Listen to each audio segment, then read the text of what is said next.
Well, a beautiful Saturday morning to you guys. Man, it is spectacular out here. Florida, it's like 71 degrees. So we're going to work on Dolan's GTX. He is coming over today, and we're going to work on it. And here is the plan. So I ordered the parts. He gave me the money. Got a whole top end kit coming. So what I'm going to do is I'm going to take the motor out and we're going to tear it down and see just how bad the parts or the pieces got in the bottom of the engine, if they did, and inspect the cylinder a little bit better. So the plan of attack here is to, first we got to disconnect the battery. Alright, this is the easiest way that I found. Disconnect the battery. You're gonna, you can leave the carburetors on, right? But you take the battery off, then you loosen the exhaust bolts here, alright? Loosen the ones that you can reach. You want to loosen the motor mounts. You want to rock the motor this way, slide the pipe out, then you could take the intake or the exhaust manifold off, then you can push the motor this way and jimmy it out, because you got the drive shaft connected down here and you have the pipe. You know, originally what I was doing was taking everything off. I took everything off, the pipe, the manifold, the carburetors, the intake, all that. But then with the green machine over there, I realized after about 3 times that I can do this, you know, so the 4 motor bolts you can get to pretty easy. And there's one there, one there, there's one there, and there's one there. You can get all 4 of those, and then again, take the, you can leave this right here the way it is, this intake if you want. So take all the exhaust manifold or the exhaust bolts off, loosen the motor mounts, pull the motor this way, slide the exhaust out, take the manifold off, and then push the motor this way and kind of take it off with the carburetors facing up. So we took purple power out, and I didn't get video of it because I just ordered an action cam. That way I can strap it to my head, a waterproof action cam, and you can ride along with me without me having to lose this camera in the water. So what happened was we got stuck. It was running great. I was on green machine breaking it in. My brother-in-law was on this one. Here's what happened right here. So there's 2 yellows and 2 blacks. Black one came off here, it had no spark. So I borrowed a knife from a fisherman, and I ended up cutting it off of the back of the plug here in a pinch in the middle of the water. I cut the plug off here and took that wire and just did this, right? And that was to get me home. And it ran fine on the way home. But at the same time, he got something in the jet pump because it's making a lot of noise, and it's like struggling. It's making a lot of noise in the back end. So I got to take the jet pump off and make sure that he didn't destroy the wear ring or get something in there. But so what I'm going to do for this is I'm going to eliminate this plug. I don't care. I got other plugs. What I'm going to do is I'm going to cut these off and put those waterproof quick connects on here on both sides. So if I ever have to take the motor out, I just unplug it. No big deal. I could order the regular plug and splice it on there. Maybe I'll do that. I don't know. So I had green machine out with the wife, and we were doing about 50, and this thing quit. And I said, what the hell? So what I found was, I mean, there's nothing. No spark, no turnover, nothing. I thought I blew the motor. I didn't. What happened is, and I'm going to take this motor out today. See the starter down there? I wonder if I can, let me get my arm in there. Check this out. You see the ground cable goes to the starter bolt? Watch this. The whole starter came off. There's no ground to the motor. So I could get my hands in there and get those bolts in, but I'm going to take the whole motor out because I want to double check the rotary valve timing, and I also want to make sure that the bolts don't come out again. So there's the ground right there. You see the ground cable. If you ever don't have a ground on the motor, check that. Make sure the starter did not come off. What I'm pissed about is that I haven't even had a chance to flush it out since I had it out there in the salt water, because I haven't had time to do this. So I'm pretty sure that in the top of the head's already corroded. I hope not, because that would suck. As soon as I get that thing out today, I'll try to get it back in and flush it out. So that's our projects right now. We're going to get this out. As soon as he decides to show up, he'll be coming around that corner any minute whenever he gets out of bed. Thanks, Dolan. So, like I said, I have a bunch of, that's a super extendo right there. But I want you to look at something here. if you've never taken a motor out of a ski like yourself, you don't know what's going on. There could be shims under the motor mounts right there because somebody had, you know, done an alignment motor to shaft. So you want to make sure before you go pulling this thing off that if there's shims, that the right shims go back in where they're supposed to. So I'll have to lift that motor a little bit and slide. Here's the shim right here. Okay? There's probably some underneath the motor mount, but there's some right here, and that's to keep it perfectly in line with the drive shaft. So make sure you don't just go, you know, yanking this thing out without knowing if there are shims there or not, because then you won't have it aligned properly if you put it back in. If you don't learn anything from this channel, learn this. 13mm is your friend. It is everywhere on this ski, okay? The motor mounts, exhaust mounts, exhaust bolts, everything, 13mm. More importantly, make sure you pick up a 13mm ratchet wrench. There's bolts like this one and the one on the back side over here and the one that you cannot get to unless you have a ratchet wrench. It just makes life so much easier. I have bought 3 of these already because I lost one, but I wanted to have a couple because there is no way you're getting a ratchet on this thing the way the exhaust is mounted or designed here, where unless you have an ultra thin socket with a couple swivels on it, and it's just a pain in the ass. Get yourself a 13mm ratchet wrench. Oh crap, look what I just noticed. It's a 657X. So pretty close to the 657. I think the top end is the same. There's just differences in timing and carburation. I think the stroke's the same, 68mm. Unbelievable. He's got even a bigger motor than I do, or faster at least, more powerful. I think the 657X was 10 horsepower more than the 657. Alright, so we got the motor out, thanks to not Dolan's help at all. So we're going to pop this is the one piston that wasn't so bad, although it's going to get replaced. But here comes number 2. Get all the bolts out. Don't do that, by the way. It's crack your cylinder that way.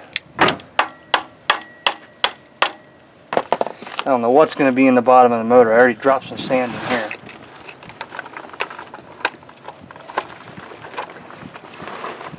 Evidently it quit before he had a chance to flush it out. That's why it's full of sand, because when it quit he just lost everything. I think I got a bolt still tight in there. Here we go. Alright. So, oh, I just dumped all that sand in there. Do you hear it? I'll have to flush that bitch with some kerosene and load it with oil. My gosh. Yeah, there's sand all on the bottom now. Fuck. That's alright, I can get that out. Oh, crunchy. So, wow, look at the ring over this. Oh, there's one piece of ring right here. Yeah, see, there may be pieces in the bottom that I don't know about, so I don't want to take a chance of not cleaning out the bottom, but doesn't look like there was a whole lot of blow-by there on the piston. It just kind of probably let go quick. You would expect the whole side here to be totally fucking, well, right here, as you can see, burned right there. Wow, man. There's chunks of ring just everywhere.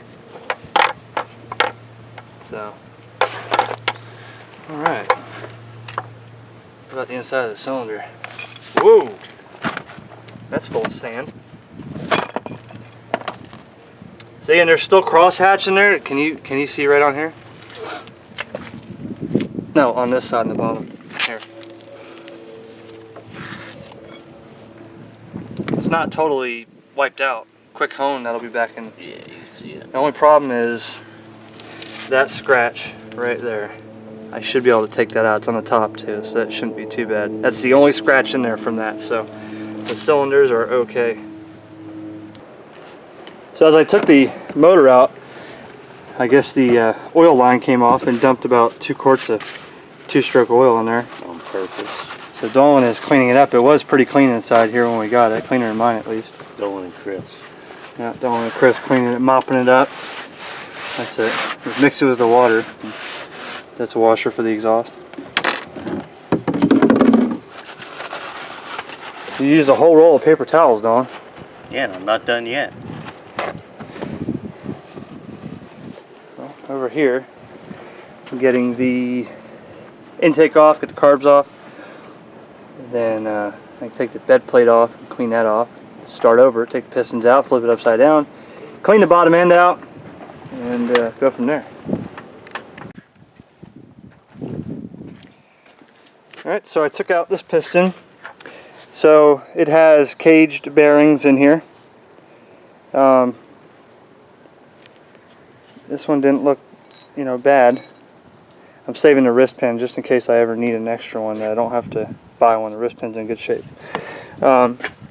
Inside the rod here, you know, make sure this is all, should be good, no scratches, nothing like that. I'm going to get this one off here, and I'll show you in another video what's happening here. You can notice here there's a almost like a hole here, and I'll show you exactly what causes that. So a good pointer when you want to take out this wrist pin after you pop the clips off, make sure you wear eye protection, because these clips are spring loaded and you get one in your eye, you're done. So what you can do is, because this is in there a little tight sometimes, get yourself an extension with a socket. I'm using an 11, and these pistons are garbage, so I'm not worried about it. And you just, like this. 11 seems to fit right inside the wrist pin there. On new pistons, I would suggest you don't do that with the chance of scratching the inside where the wrist pin goes. And you just get it out enough to where it comes right off, like that. There's your wrist pin bearing here. Your wrist pin. So the inside of the piston up here is black and burnt, so I can tell that was running real hot. But then what I do is I just put this bearing back in like that, just to, not that I'm gonna get all new parts, but I don't know how old these are. They could have been usable. Maybe that bearing is not bad. Maybe in a pinch I could keep that because it works fine, but I'll just keep it in there to keep it from getting any kind of shit on it. So looks pretty good in here besides the sand I dumped in. I mean, the rods aren't slapping too bad. There's a little bit of play when you shake it this way. There's a tiny bit of play. There's an actual specification for a measurement, but these feel just like all the other motors I've had, so I'm not worried about them. Yeah, all this gasket has to come off, so you gotta scrape all this off. But again, with it being a freshwater motor, this stuff comes off real easy, so I'm impressed. It's a lot easier to work on than the ones I've been working on. They got that pretty clean in here. Got all the oil out. Ready for that. Then I decided to get into the green machine and find out what the hell went wrong. I had to take out the entire wire harness. So I'm blowing 5 amp fuses here. And so I tightened up the starter with the ground and went to start it, and as soon as I hit the button it blew a fuse. So that was not the only problem. Evidently I have a short somewhere, and I don't know where the short is. It could be wiring or water in the wiring. I did notice that this jacket here had some water in it. It was coming out here. I don't know, but as soon as I put a fuse in, it shorts out, blows the fuse. So originally I thought, you know, this MPEM, I've already changed one in Purple Power a while ago. These are non-serviceable. So 15 amp, 5 amp. So I thought maybe the MPEM went, you know, and I disconnected everything except power and what I thought was ground, and put a fuse in, and it still blew the fuse. So I figured, well, if everything's disconnected, it's blown in here. But then started rerouting the wires, putting them back together. I didn't blow a fuse until I hooked up the very last ground right here. This ground goes, where the hell does it go? It's the one that's coming out of this one here. Once I hooked this up, it blew. Now that tells me a couple things. It could be the, what do you call it? The stator, magneto, could be in there. Could be shorted. So that's what once I ripped all this out, I realized that. So I'm going to neaten this up while I have it out, check all the connections, clean them all up, tighten all this up, put it back in, screw all the nuts down, seal it up, because I'm not going to go in there again.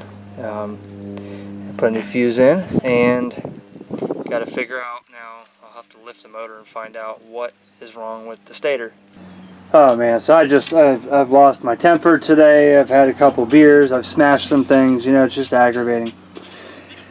Okay, so what I've tried to figure out, unbelievable. I thought I had a short in my stator. Yes, let me show you. What a pain in the ass, man. I said, no, I'm not pulling the motor out. I'm just going to take the stator off in the ski. So, took the flywheel off with my puller. I took the stator off. Can't see what the hell I'm doing down there because it's too, you know, wrong, whatever. So I got that off. I had to cut the stator wire because I figured, well, I tested it and I had a dead short across the whole thing. So I figured, well, you know, I'll just splice it together. So then I had a spare from the black 657 here. Well, now this is testing good, that's testing good. I don't know what the hell I was doing. So, okay, it's not the stator. Then I go reading online.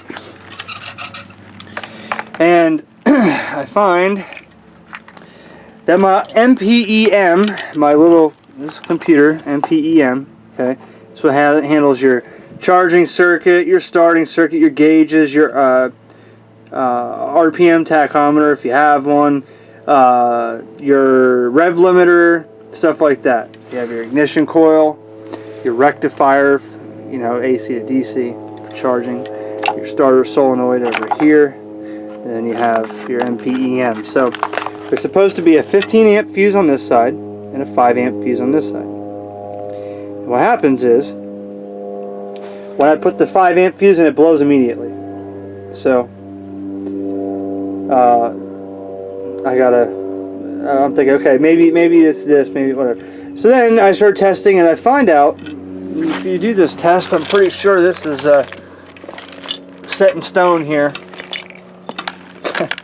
So I'm going to put my ohm meter on, alright? Now, on this fuse right here, they fuse the positive line. Okay, your ground is going to ground is going to ground. But the positive side is what's fused. So if I take my ohm meter, right, and I put it on this side, and then I touch it to, I still have the ground connected, so I touch it to positive first off. Okay, you see I have solid continuity. That's the positive side. Now there should be nothing on this side because this is the side that doesn't have power. This is what's getting, you know, on the other side. Power is going through the fuse, back through it. I have nothing. Okay. Now watch this. I should have nothing to ground. I have continuity from positive side of the fuse to ground. That's not right, because that means I have negative over here and I have positive over here. What's that mean? Positive comes into here, or from here, goes through the fuse, hits negative, boom, dead short. Okay, so in my parts bin, so I scratched that out. In my parts bin, I find this. Now this is another MPEM that I got with the parts from all the stuff I bought that time.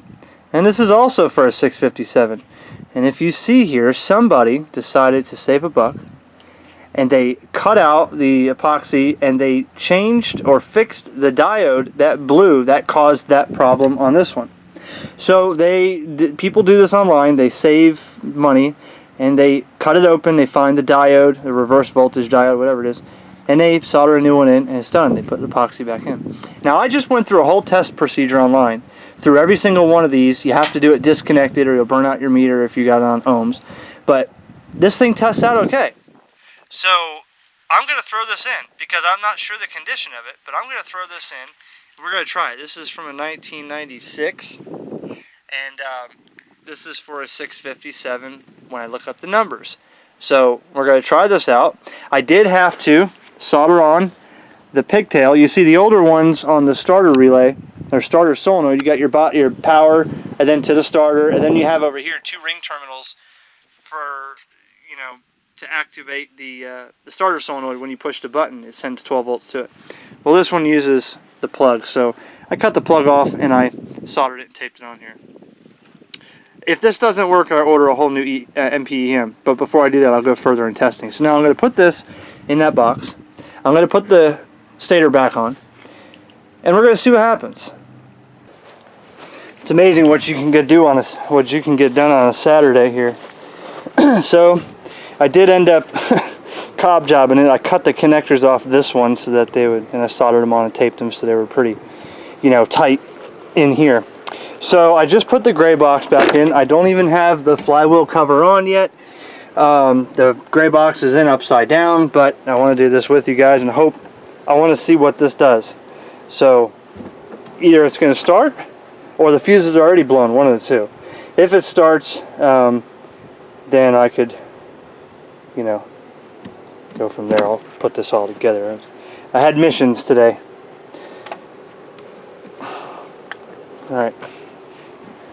And I can't let it run. I got no water lines hooked up. I mean, I would run it for a few minutes without water, but I don't have, I don't even have the flywheel cover on. I'm afraid of that thing just sitting there like that. So here we go. 1, 2, 3. Okay, well, first off, it's turning over. That's solved right there. Maybe choke it.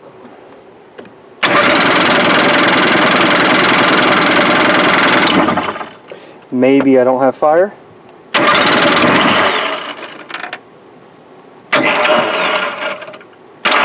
Oh, come on, are you serious? Son of a bitch. The damn starter came off again. I just put, oh my gosh. Right there, see it? I'm getting a bolt in there right now, damn it. So thank God for long extensions. And if you don't know what that is, that's a DirecTV ratchet. Anyways, so I decided to go underneath this way, straight through, get that bolt. We got it snugged up. We're going to try it again. Here we go. Make sure the flywheel's clear. And round 2. If I don't blow the starter off again. There it is.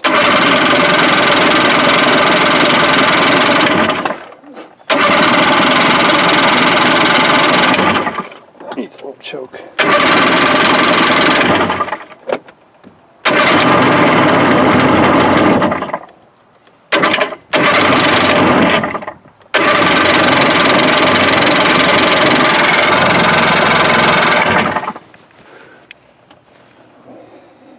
Try this.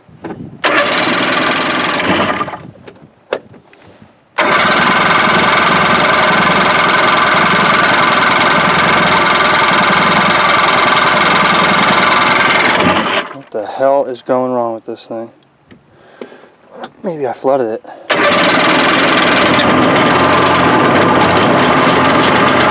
There it is.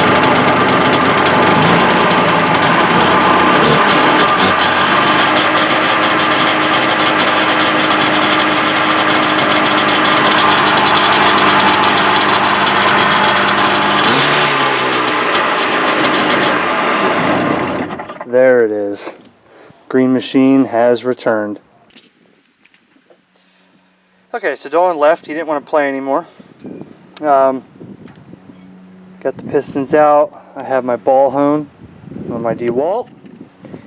And we did some cylinder honing quickly. I'll show you how this came out. I mean, don't know if you'll be able to tell, but let's see, where is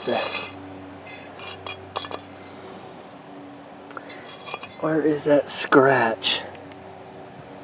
I can't see it now. There it is. I don't know if you can see it either. It's right there, but you can't even feel it. It's just there.